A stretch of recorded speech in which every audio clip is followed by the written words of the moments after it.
나눕시다. 오늘 이렇게 여러분들과 함께 말씀 나눌 수 있어서 행복하고 감사합니다. 오늘 이 말씀 통해서 하나님의 천지 창조의 원리를 가지고 우리가 함께 우리 인생에 어떻게 적용을 할 것인지 함께 나누도록 하겠습니다. 창세기 1장과 2장은 하나님의 창조 기사를 다루고 있습니다. 창조에 대한 이야기를 다룬 창세기 1장과 2장 말씀은 연구하고 연구해도 연구할 것이 있고 공부하고 공부해도 공부할 것이 있는 놀라운 말씀입니다. 특히 창세기 전체가 그렇습니다. 그 중에 특히 창세기 1장과 2장은 정말 공부하고 연구할 게 많은 말씀입니다. 오늘 정말 짧은 시간 동안 같이 우리가 상고를 해볼 텐데 이 말씀 통해서 정말 하나님 말씀이 정말 진리구나, 과거에나 지금이나 여전히 하나님 말씀을 통하구나, 이것을 함께 고백할 수 있는 시간이 되면 좋을 것 같습니다. 오늘은 우리가 본문 말씀을 1차 독자의 관점으로 한번 살펴보려고 합니다. 성경은 지금 2차 독자인 우리가 읽지만 성경은 1차 독자가 있었습니다. 먼저 성경을 읽어야 될 독자들이 있었다는 거죠. 그 사람들을 1차 독자 또는 원독자라는 말을 씁니다. 그래서 이 창세기는 지금 현대를 사는 우리도 읽지만 이 창세기는 1차 독자, 처음에 이 말씀이 기록되었을 때 이 말씀을 꼭 읽어야 되는 첫 번째 독자가 있었다는 거죠. 이 창세기 1장의 원독자는 누구입니까? 1차 독자는 바로 이스라엘 민족입니다. 이스라엘 민족을 향해서 쓴 책인데 지금으로부터 약 3,400년 전이고요. 그리고 BC 기원전 1400년도에 기록된 것이 바로 이 창세기 1장입니다. 이 창세기 1장이 기록된 이 시기는 이스라엘 민족이 1차 독자인 이스라엘 민족의 상황과 형편을 좀 살펴볼 필요가 있습니다. 이 이스라엘 민족의 상황은 어떤 상황이었습니까?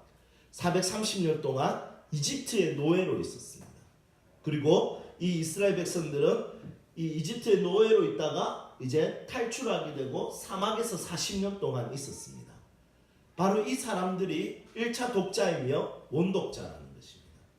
그래서 이 1차 독자가 이 형편 속에서 창세기 1장이 왜 기록되었는지 살펴보면 지금 현대를 살아가고 있는 우리 2차 독자에게도 적용이 되는 요소들이 있다는 것입니다. 우리는 지금까지 너무 성경을 문자적 해석만 했습니다. 그래서 하나님이 천지를 창조하셔, 당연하지, 그분이 창조하셨지, 이렇게 하고 넘어갔는데 사실은 이 하나님이 천지를 창조하셨다라는 이 말씀에는 1차 독자를 향해서 썼을 때 놀랍고 기가 막힌 말씀이 있다는 것입니다. 이 놀라운 원리가 지금 3,400년이 지난 현대에도 적용이 된다면 이것은 정말 하나님의 말씀이라는 것입니다. 자, 그렇다면 1차 독자를 향한 이 이스라엘 백성들에게 이 말씀은 왜 필요했을까요? 지금부터 찬찬히 한번 살펴봤으면 좋겠습니다. 창세기 1장 1절 함께 읽겠습니다. 태초에 하나님이 천지를 창조하시니라. 아멘. 창조에 대해서 설득하고 설명하는 것이 아니라 선포를 합니다. 캐리그마, 선언합니다. 내가 만들었다. 내가 시작이다. 태초에, in the beginning, 이렇게 이야기합니다. 여러분, 이 시작이라는 말씀은 너무 놀라운 거죠. 왜냐하면 어떤 물질이 시작된 것이 아니라 물질의 시작이 아니라 인격적 시작이라는 것입니다. 하나님이 시작이 되셨다, 이것을 이야기합니다. 하나님이 모든 만물의 시작이 되셨습니다. 하나님이 모든 만물을 만드셨습니다. 그래서 모든 것의 시작은 물질이나 돈이나 명예나 모든 것의 시작은 어떤 만물이 아니라 하나님이 시작이 되었다는 것을 여러분 기억해야 됩니다. 이스라엘 민족은 지금 이 1차 독자의 상황은 시작할 수 없는 상황이었습니다. 왜냐하면 이스라엘 민족은 430년 동안 나일강 문명으로 인해서 굉장히 힘을 많이 얻은 최강대국 이집트의 노예였기 때문입니다. 그들은 엄청난 군사력과 그리고 엄청난 건축술, 이 건설력을 가지고 있었습니다. 그러니까 피라미드 같은 거 만들지 않았겠습니까? 이런 놀라운 이집트의 노예로 있었고, 이 이집트는 그리고 이스라엘 백성들을 학대했습니다. 노동으로 학대를 하고 그리고 두 번째는 아기가 태어나면 그 아기들을, 남자아이들을 다 죽이는 어떤 살인적 정책을 펼쳤습니다. 그러니까 이스라엘 백성들은 도저히 뭔가를 시작할 수 있는 여유가 없는 거예요. 학대당하죠. 노동적 학대를 당하죠. 그리고 애들은 죽죠. 부모는 슬퍼하죠. 우울할 수밖에 없는 상황 속에 있는 것이 지금 이스라엘 민족의 상황이었습니다. 그리고 이들 중에서는 똑똑한 사람도 없었어요. 왜냐하면 430년 동안 노예로 있었기 때문에 공부를 할 수 있는 사람이 없었습니다. 지식을 배울 수 있는, 지혜를 배울 수 있는, 책을 볼 수 있는 사람이 아무도 없었습니다. 딱 한 명 있었죠. 누굽니까? 모세입니다. 모세가 왕궁에서 공부를 배우고 있었는데 40년 동안 왕궁의 모든 공부와 모든 지도력을 배우다가 40살이 되었을 때 살인죄로 도망가게 됩니다. 그리고 40년 동안 사막에서 양을 치면서 지내게 됩니다. 양을 치니까 40년 동안 배운 게 이젠 다 잊어버리게 됩니다. 그리고 현대 그 공부와 지혜를 따라갈 수 없는 형편이 되었습니다. 그리고 나이가 80이 되었을 때는 이제 전혀 힘을 쓸 수 없는 노인이 되었습니다. 그런 노인이 어떻게 240만 명, 장정만 60만 명이라 했으니까 여자와 어린아이와 그리고 어르신을 다 합치면 약 240만 명이나 되는 이 사람들을 80살이 된 40년 동안 양치기 했던 이 사람이 어떻게 240만 명을 리드할 수 있겠습니까? 지금 상황적으로는 사람을 봐도 그렇고 환경적으로 봐도 그렇고 이스라엘 백성들은 절대로 무엇인가를 시작할 수 없는 상황이었습니다. 이 민족은 민족의 시작, 나라의 시작을 할 수 있는 여건이 전혀 없었던 상황이었던 거죠. 그런데 기억해야 됩니다. 이 아무것도 시작할 수 없는 이 이스라엘이라는 1차 독자에게 하나님이 시작이 되어주셨고 하나님이 그들을 건지셨고 홍해로 이끌어내셨고 그리고 홍해를 건너게 하셨고 광야를 지나게 하셨습니다. 하나님이 그 민족의 시작이 되셨던 거죠. 아무것도 할 수 없는 것, 아무것도 시작할 수 없는 그 이스라엘 민족에게 하나님이 시작하셨던 것입니다. 이 시작에 있어서 하나님이 내가 가능하다 이것을 말씀하는 게 뭐냐면 창세기 1장 1절 말씀입니다. 태초에 하나님이 아무것도 없을 때 하나님이 시작이 되었다. 나는 겨우 너희들의 시작이 될 뿐만 아니라 온 만물의 시작이 되었기 때문에 너희들 시작하게 하는 것은 내가 충분히 할 수 있다. 내가 그냥 이끈 것이 아니라 나는 만물의 창조자고 나는 온 인류의 시작이 되었기 때문에 나는 너희들의 시작이 될 수 있는 존재야. 이것을 말씀하십니다. 여러분, 하나님은 우리의 인생의 2차 독자인 현대를 살아가고 있는 우리 인생의 시작이 되십니다. 그래서 나의 형편과 나의 어떠함과 상관없이 하나님은 언제든지 내 인생의 시작이 되실 수 있습니다. 그분이 시작이 되시면 그분은 시작과 동시에 마침까지 성취까지 우리를 인도하시는 분이십니다. 그래서 창세기 1장 1절이 있고 요한계시록 21장 맨 마지막 절이 처음과 끝이 기록되어 있습니다. 우리의 시작이 되시며 우리의 끝이 되시는 주님을 찬송합니다. 아멘. 자, 그렇다면 1차 독자를 향해서 우리 창세기 1장을 조금 더 살펴봐야 될 것 같습니다. 하나님이 태초에 천지를 창조하셨습니다. 이 말씀이 1차 독자에게 왜 필요했을까요? 꼭 기억해야 될 것이 있어요. 그게 뭐냐면 하나님은 1차 독자들의 필요를 아셨습니다. 천지를 지으신 거랑 필요를 아는 거랑 무슨 상관입니까?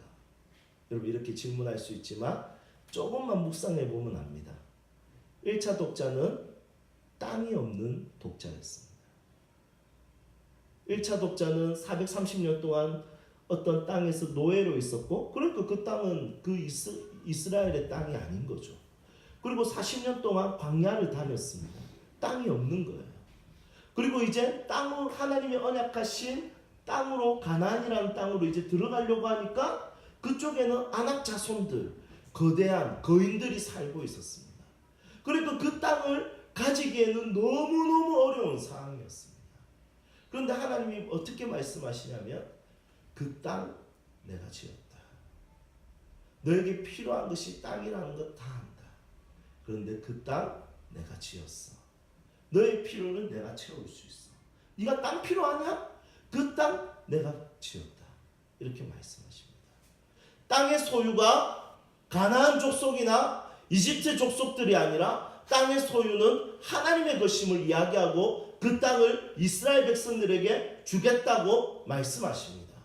그래서 창세기 1장은 하나님이 천지를 창조하셨다. 아, 대단하시네요. 이렇게 끝나는 것이 아니라 땅의 필요를 가지고 있는 이스라엘 백성들에게 내가 그 땅을 만들었고 내가 그 땅의 주인이며 그 땅을 내가 너희에게 주겠다라는 것입니다.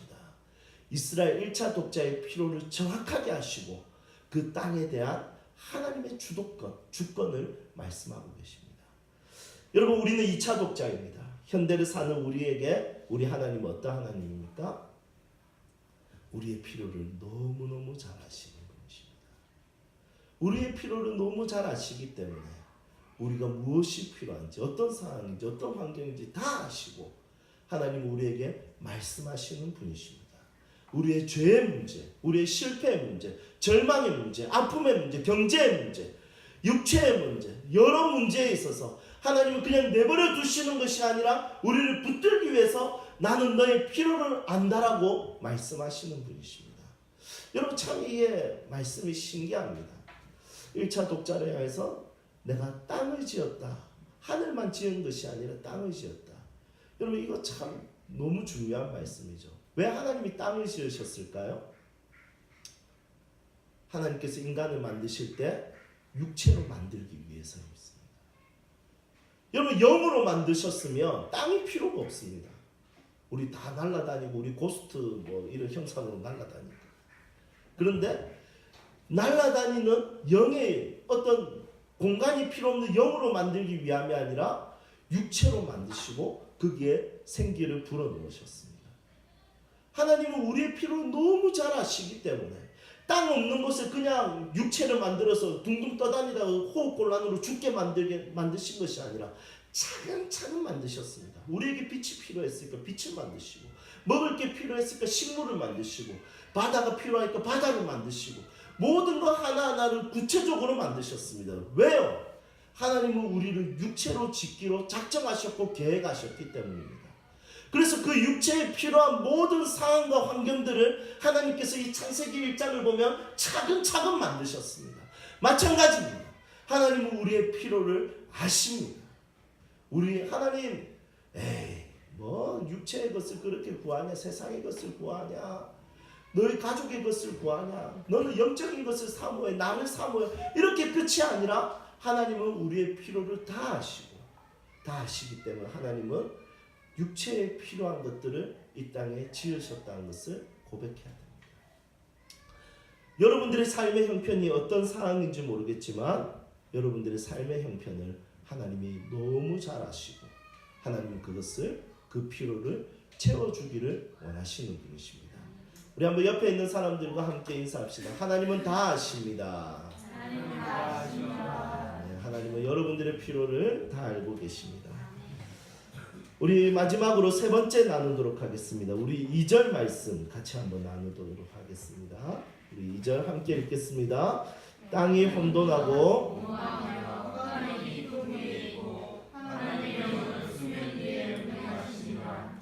아멘.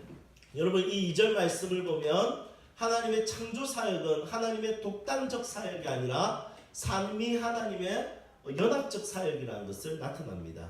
하나님의 영 누굽니까? 성령 하나님입니다. 오늘은 성령 강림주일인데 이 성령 강림주일을 통해서 우리 2절 말씀에 있는 하나님의 영에 대해서 같이 한번 나눠보려고 합니다.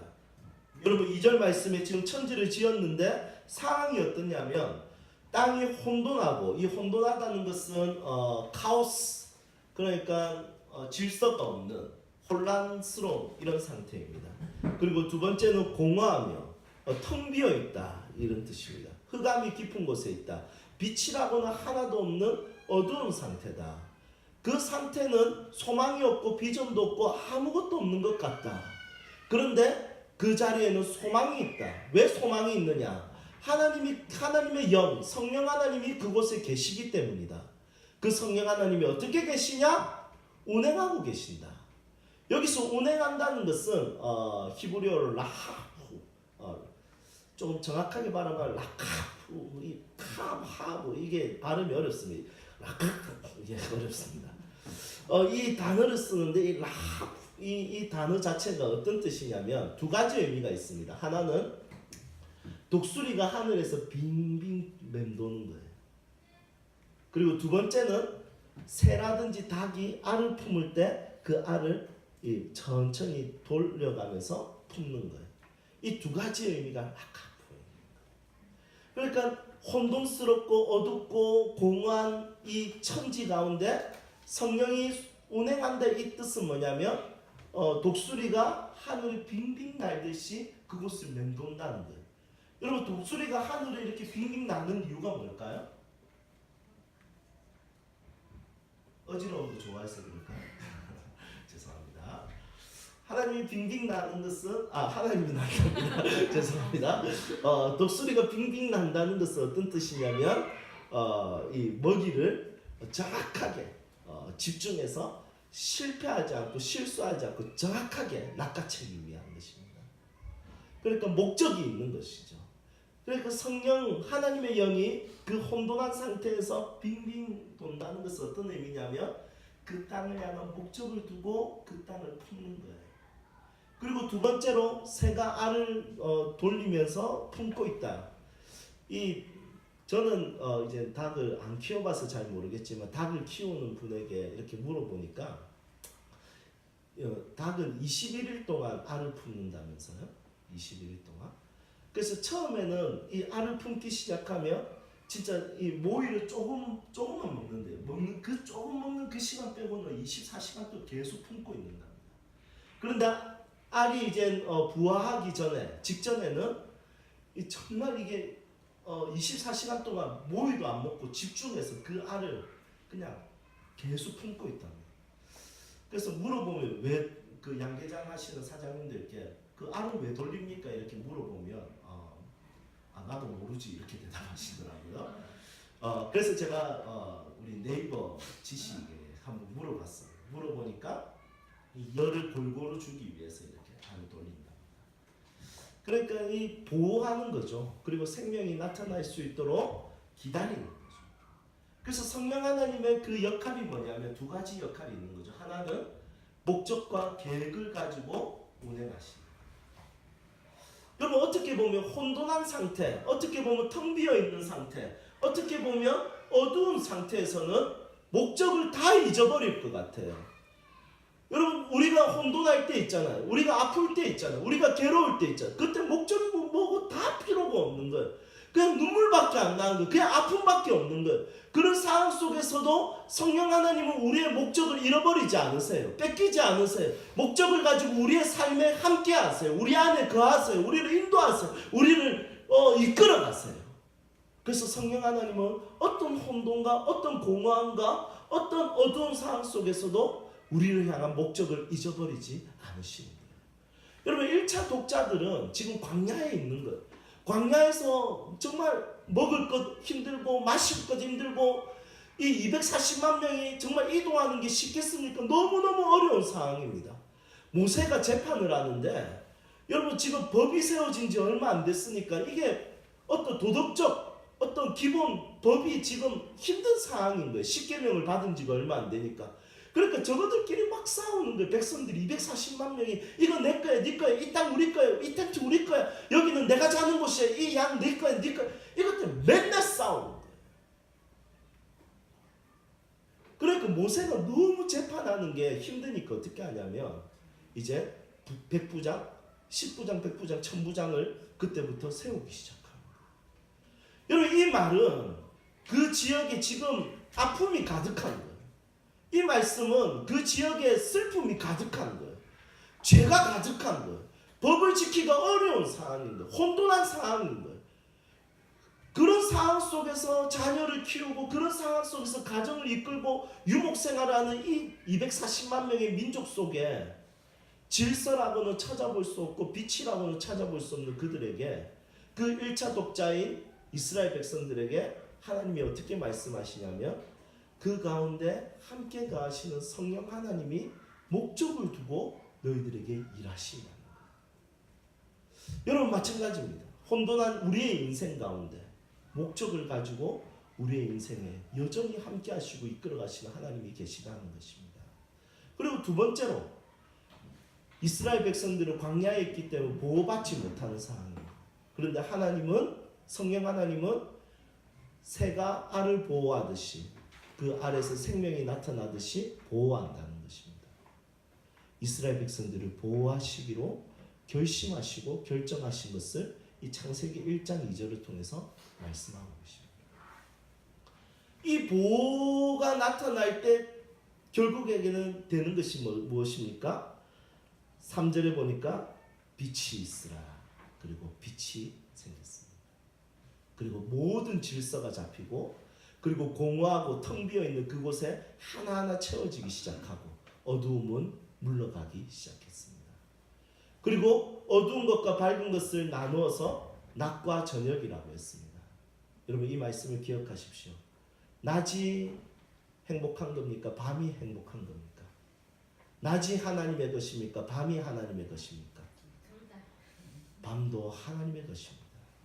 어두워도 두려워하지 말라는 것입니다. 내가 너를 향한 목적이 있다는 것입니다. 내가 너를 향한 계획이 있다는 것입니다.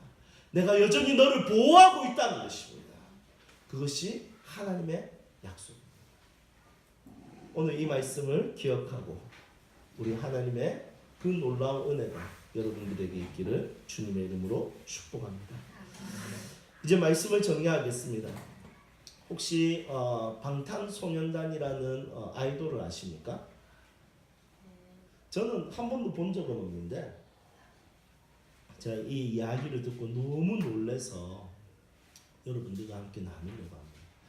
어떤 교회 한 집사님이 방탄소년단을 너무 사랑하시는 거예요. 그래서 집에 큰 방, 애들 방 막 거실 전부 다 방탄소년단 그 포스터를 이 교회 목사님이 신방을 갔는데 방탄소년단 포스터가 부모 방이든 애들 방이든 화장실이든 쫙 깔려 있어서 이 집사님은 뭐지? 이런 생각을. 이 집사님 좀 이상한데? 이런 생각을. 그런데 이 집사님이 방탄소년단 콘서트만 하면 항상 VIP 좌석을 끊는 거예요. 한 13만원에서 15만원 정도 하잖아요. 부산에서 하면 부산까지 내려오시고 서울에 있는 분이신데 대전에서 하면 대전까지 가시고 이렇게 하시는 거예요. 이게 교회 소문이 난 거예요. 어떤 소문이 났냐면 그 집사님 방탄소년단을 너무 사랑한다. 너무 이상하다. 좀 정신 검사를 좀 받아야 되지 않는가. 이런 소문이 쫙 난 거예요. 그래서 담임 목사님 도저히 안 돼서 그 집사님 부른 거예요. 이런 소문이 나는데 어떤 상황인지 여쭙고 싶다고 이렇게 물었는데 이 집사님이 이제 상황을 설명하는데 어떤 상황이냐면 자기 애가 있는데 고등학생. 근데 그 고등학생이 2년 전에 우울증에 걸렸었는데 왕따로 인해서 2년 만에 TV를 보고 한번 웃는 걸 봤대. 근데 그 TV에 나오는 연예인이 누구냐면 방탄소년단. 내 딸이 웃었다. 그때부터 포스터를 온 집안에 붙이고 콘서트만 열면 티켓을 사서 자기 딸을 데리고 그곳에 가는 거예요. 무슨 이야기를 하고 싶냐면 그 상황을 모르면 오해합니다. 그 상황을 모르면 그 이야기가 이상하게 들립니다. 그런데 그 상황을 알면 그 방탄소년단 이름이 감동이 돼요. 감격이 돼요. 이해가 돼요. 여러분 우리가 성경을 읽을 때 너무 문자적으로 읽어요. 공부하지 않고. 여러분 성경을 읽을 때 1차 독자의 관점으로 읽으면 여러분 이 성경이 말하고 싶은 것이 얼마나 위대하고 놀랍고 기가 막힌지 몰라요. 여러분 성경을 공부하셔야 돼요. 성경을 묵상하셔야 돼요. 1차 독자의 관점이 무엇인지 고민하고 생각할 때 2차 독자인 나에게 주어지는 하나님의 뜻이 얼마나 크고 위대한지 몰라요. 여러분 그러면 성령 하나님의 이야기가 그냥 대충 들리지 않아요. 하나님이 천지를 창조하실 때 이 이야기가 대충 들리지 않아요. 너무 기가 막히게 들려요.